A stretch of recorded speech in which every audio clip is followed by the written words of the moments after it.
Hello everybody, how are you. तो Mishra classes में आप लोगों का स्वागत है।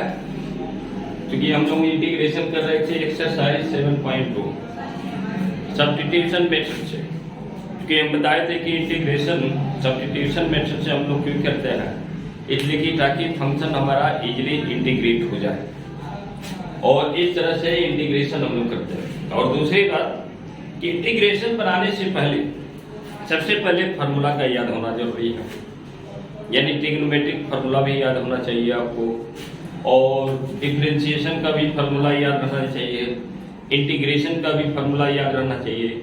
तो ये सारे तीनों फार्मूले जो है एक पेपर पर, एक शीट पर आप लोग लिख लें, ताकि जो है जिस फार्मूले की तुरंत आवश्यकता होगी उस फार्मूला को हम लोग यूज करके जो है इंटीग्रेट कर पाए। क्योंकि फार्मूला याद होते हैं, बनाते बनाते याद हो जाएंगे, या उसको देखते देखते हमेशा जो है उसको अगर शीट पर है तो दिमाग में तुरंत जो है हंट करता है कि कैसे हम इसको इंटीग्रेट करें, कौन सा फार्मूला अपनाएं। तो इसलिए फार्मूला का याद होना जरूरी है। इसलिए आप लोग जो है एक पेपर शीट पर लिख करके फार्मूला को याद करें और देखकर उसको बनाते रहें ताकि याद हो जाए। इसलिए कि फार्मूला का याद होना बहुत जरूरी है। अब यहाँ इंटीग्रेशन हम लोग करते थे फंक्शन को इजीली, उसको ताकि जो है इजीली बन जाए और उसको इंटीग्रेट कर पाए। तो अब यहाँ हम लोग क्वेश्चन नंबर 1 हम बताए थे पिछली वीडियो में। क्वेश्चन नंबर 2 से एक्सरसाइज 7.2 का देखते हैं और कुछ क्वेश्चन देखते हैं सब्स्टिट्यूशन मेथड से बना करके। मेरी कोशिश है कि एनसीईआरटी के हर एक क्वेश्चन को मैं एड्रेस कर दूं, क्योंकि एनसीईआरटी के क्वेश्चन तो इजी होते हैं, लेकिन इसके बावजूद भी ये बेसिक कंसेप्ट यही एनसीईआरटी देते हैं। जितने भी कंपटीशन होते हैं एनसीईआरटी बेस पर होते हैं, इसलिए एनसीईआरटी को बना करके उसके बाद और क्वेश्चन हम लोग करेंगे। तो इसलिए आज हम लोग स्टार्ट करते हैं एक्सरसाइज 7.2। क्वेश्चन नंबर 2 को देखते हैं कि क्या सब्स्टिट्यूट करना है। तो अब देखिए, यहाँ डिफरेंशिएशन भी याद रहना इसलिए जरूरी है, यहाँ पर हम लोग सब्स्टिट्यूट करते हैं तो उसका डिफरेंशिएट करके यहाँ पर फंक्शन के रिमेनिंग पार्ट को क्या करते हैं, एलिमिनेट कर देते हैं, यानी वेरिएबल भी चेंज हो जाता है। तो अब जैसे मान यहाँ पर हमको पता कि log x, अगर किसी को याद होगा कि log x का डिफरेंशिएशन 1/x होता है, तो यहाँ पर ऑलरेडी हमारा 1/x dx भी क्या हो जाएगा, सब्स्टिट्यूट हो जाएगा। तो इसलिए डिफरेंशिएशन का याद होना भी बहुत जरूरी है। तब यहाँ करेंगे पुट log x बराबर t करते हैं और इसको डिफरेंशिएट दोनों तरफ कर देते हैं, क्योंकि t की टर्म में हम इसको सब्स्टिट्यूट करेंगे, एलिमिनेट कर देंगे dx को, या x वेरिएबल x को t की टर्म में ला देते हैं। तब differentiating both side, differentiating both side, तो दोनों तरफ डिफरेंशिएट करेंगे तो क्या मिलेगा, 1/x मिलेगा log x का, और ये dt/dx। तो अब ये dx को इधर हम ला देंगे, ट्रांसफर कर देंगे, तो 1/x dx हो जाएगा dy/dt। तो अब यहाँ क्लियर दिख रहा है कि 1/x dx की जगह पर ये हम लोग dt रख सकते हैं। तो अभी हमारा फंक्शन क्या हो गया, इजीली इंटीग्रेट हो गया, यानी इंटीग्रेबल हो गया, यानी t² dt। अब इसको x का पावर n जो फॉर्मूला है, ये 3 स्टार फॉर्मूला है, x का पावर n dx के आधार पर इसको इंटीग्रेट कर देते हैं। इसको हमेशा याद रखना है, क्योंकि इस फॉर्मूला का बहुत यूज है, n ≠ -1। तब इसका क्या हो गया, t⁻3 1 पावर 8 करते हैं और फिर उतना ही पावर से डिवाइड कर देते हैं +c, और लास्ट में t को t की जगह पर ये वैल्यू रखेंगे, क्योंकि रियल फंक्शन हमारा क्या है, log x के टर्म में, तो इसलिए log x का होल क्यूब बाय 3 + c। तो इसको आप लोग नोट डाउन करते चले। क्वेश्चन नंबर, ये क्वेश्चन नंबर लिख लीजिएगा, क्वेश्चन नंबर 2 है, क्वेश्चन नंबर 2 है। अब यार क्वेश्चन नंबर 3 को देखते हैं।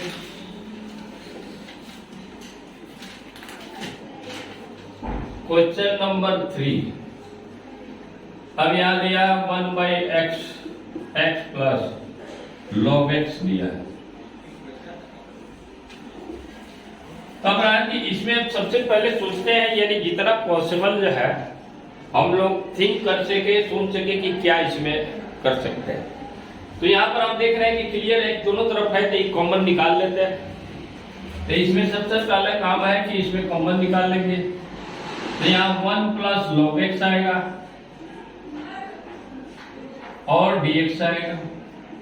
तो अब यहाँ क्लियर दिख रहा है कि log x अगर ये लेते हैं तो 1/x हमको पता है कि डिफरेंशिएशन होता है, तो इसलिए 1 प्लस log x को सब्स्टिट्यूट कर देंगे, क्योंकि 1 का तो डिफरेंशिएशन 0 ही होगा। तो इसलिए पुट यहां करेंगे 1 plus log x equal to t। तो यानी क्या हो गया, 1 प्लस log x 1/x हो गया, dt by dx, क्योंकि 1 का डिफरेंशिएशन क्या होता है, 0 होता है।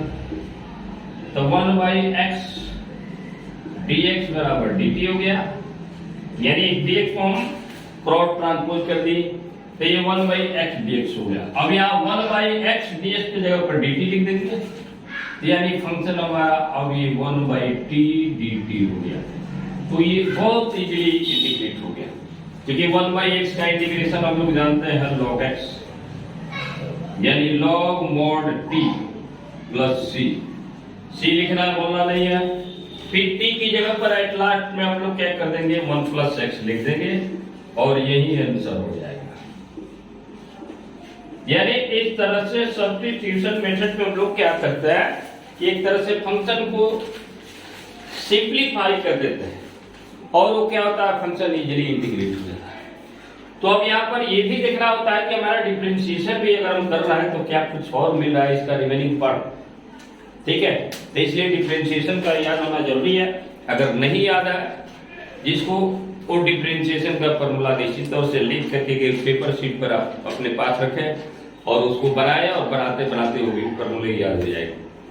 तो इसलिए अब आगे देखते हैं क्वेश्चन नंबर 4 क्या है। क्वेश्चन नंबर 4 है sin x फिर sin cos x है और dx है, तो इसका इंटीग्रेशन कर रहा है। तो अब यहाँ क्या है, cos है sin के एंगल के फॉर्म में है। तो अब यहाँ पर क्या करते हैं, इसी cos को हम लोग t मान लेते हैं सब्स्टिट्यूट, क्योंकि क्या है स्टैंडर्ड फॉर्म में एक तरह से हम लोग लाते हैं फंक्शन को कि इसके स्टैंडर्ड फॉर्म में आ जाए। तो इसलिए हम यहाँ पर पुट करेंगे कि लेट cos x बराबर t। अब इसका डिफरेंशिएट कर देते हैं दोनों तरफ, डिफरेंशिएटिंग बोथ साइड। तो डिफरेंशिएटिंग करेंगे तो cos x का माइनस sin x होता है और dt by dx, अब dx क्रॉस मल्टीप्लाई कर देंगे, माइनस sin x dx आ गया बराबर dt। अब इस sin x dx माइनस को उधर ट्रांसफर कर दे रहे हैं, sin x dx के जगह पर अब हम माइनस dt रख सकते हैं इस फंक्शन में। तो अब ये फंक्शन क्या हो गया, सिंपलीफाई होकर के इजीली इंटीग्रेट हो गया, माइनस को कॉमन बाहर निकाल दे रहा है, ठीक है। तब ये क्या हो गया, sin t हो गया, क्योंकि cos x को हमने माना है और sin x dx की जगह पर dt लिख दिए, माइनस को बाहर निकाल दिए। अब ये साइन का पता ही है हम लोगों को कि साइन का होता है माइनस cos t, तो माइनस माइनस प्लस हो गया, तो ये माइनस माइनस क्या हो जाएगा, प्लस, यानी cos t और प्लस c हो गया, यानी cos t का वैल्यू लास्ट में एलिमिनेट कर देना है, cos x हो गया, cos x हो गया प्लस c। तो इस तरह हमारा ये इजीली ये भी इंटीग्रेट हो गया। तो नोट डाउन कर लीजिए और वीडियो को लाइक सब्सक्राइब करते रहिएगा ताकि इंकरेजमेंट मिलता रहे, मोटिवेशन मिलता रहे आप लोग जितना मोटिवेट करेंगे उतना ही मेरी कोशिश होगी कि इजली से इजली इसको मैं बता दूं। और जितने भी इसके बाद स्टैंडर्ड क्वेश्चन होंगे जेईई मेंस के लिए या कंपटीशन के लिए जो भी क्वेश्चन आते रहते हैं बराबर, उन क्वेश्चन के बारे में मैं बताऊंगा आप लोगों को। ठीक है, तो इसको नोट डाउन कीजिए। तो क्वेश्चन नंबर 5 बनाते हैं।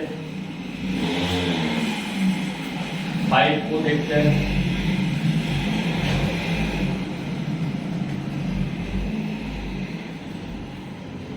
क्वेश्चन नंबर 5 क्या है?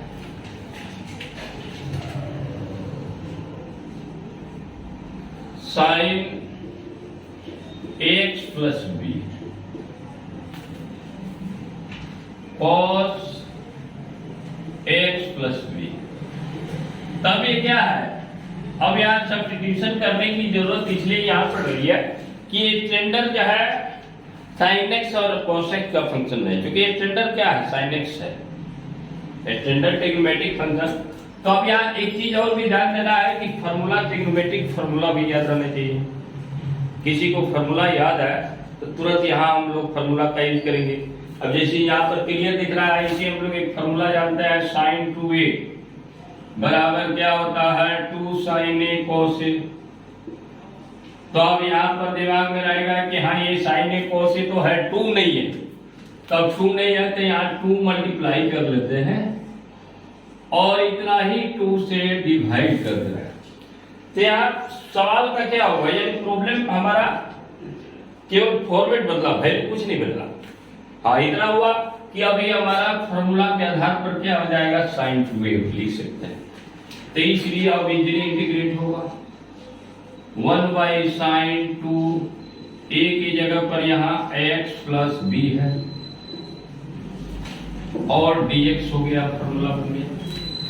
तो अब ये साइन x, अब इसको p मान लेते हैं, यहाँ भी 2x प्लस b, ठीक है, बराबर t पुट कर लिए। अब इसको भी डिफरेंशिएट कर देते हैं with respect to x both side, यानी दोनों तरफ कर दिए।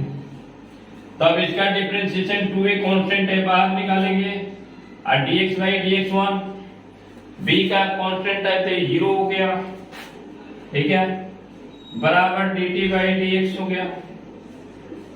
अब dx क्रॉस मल्टीप्लाई करेंगे 2a dx बराबर dt, यानी dx का वैल्यू यहाँ हमारा मिला dt बाई 2a, यानी dx भी हमारा क्या हो जाएगा? एलिमिनेट कर जाएगा dt बाई 2a से। तो अब यहाँ इसको, यहाँ पर क्या होगा? इधर करते हैं 1 बाई 2, यहाँ पर 1 बाई 2a बाहर कर लेते हैं क्योंकि ये कांस्टेंट है, और यहाँ साइन t dt हो गया, dt बाई 2a बाहर कर लिए तो 1 बाई 4a हो गया, और साइन का क्या होता है? माइनस cos t और प्लस c हो गया। अब यहाँ पर t को एलिमिनेट कर देंगे, minus 1 by 4a cos t क्या हमने माना है? तो 2a plus x plus b plus c लिखना नहीं बोलना है, तो यही आंसर हो जाएगा। क्वेश्चन नंबर 4 था ना, cos 5 minus 1 by 4a cos 2ax plus b c, तो यही आंसर हो गया। तो इसको भी नोट डाउन कर लीजिए आप लोग। क्वेश्चन नंबर 6 अब देखते हैं। ये फंक्शन को इसलिए ट्रिग्नोमेट्रिक फार्मूला का याद होना जरूरी है कि यहाँ पर हर जगह कहीं फार्मूला भी यूज हो सकता है, तो इसलिए उस फार्मूला को भी आप लोग जो है हमेशा याद करते रहिए, क्योंकि विदाउट की फार्मूला जो है मैथमेटिक्स नहीं संभव है और उसको याद करना ही पड़ेगा। जिसको फार्मूला याद है वो तुरंत किसी भी सवाल को जो है वो सॉल्व भी कर सकता है कम समय में। तो यहाँ पर याद रखना बहुत जरूरी है। क्वेश्चन नंबर 6 को देखते हैं।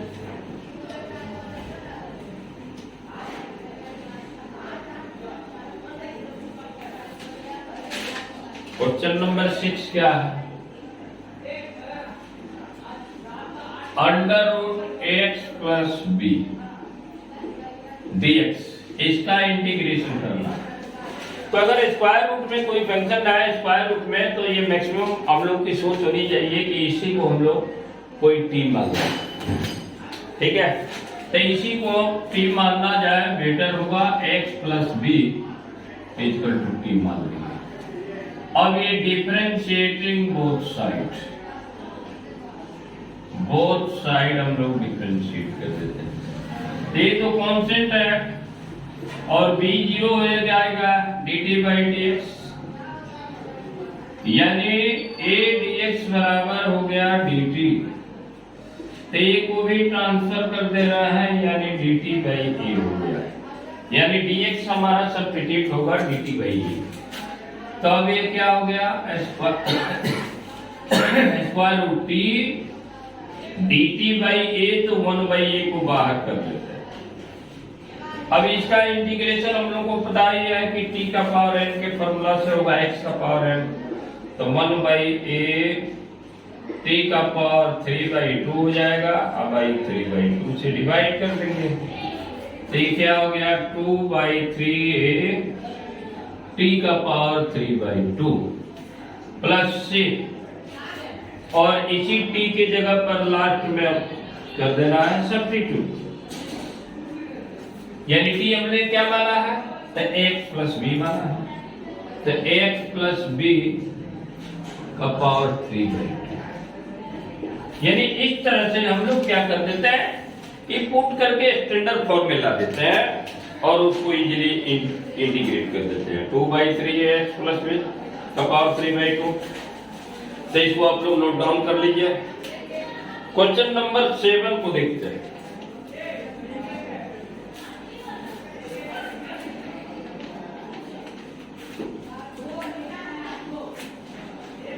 क्वेश्चन नंबर 7,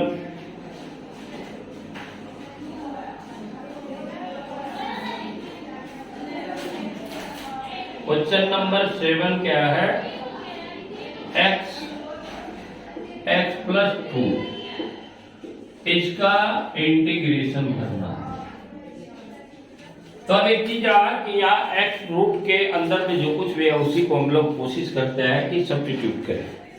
तो यहाँ सब्स्टिट्यूट हमने कर दिया, 4x प्लस 2 बराबर t।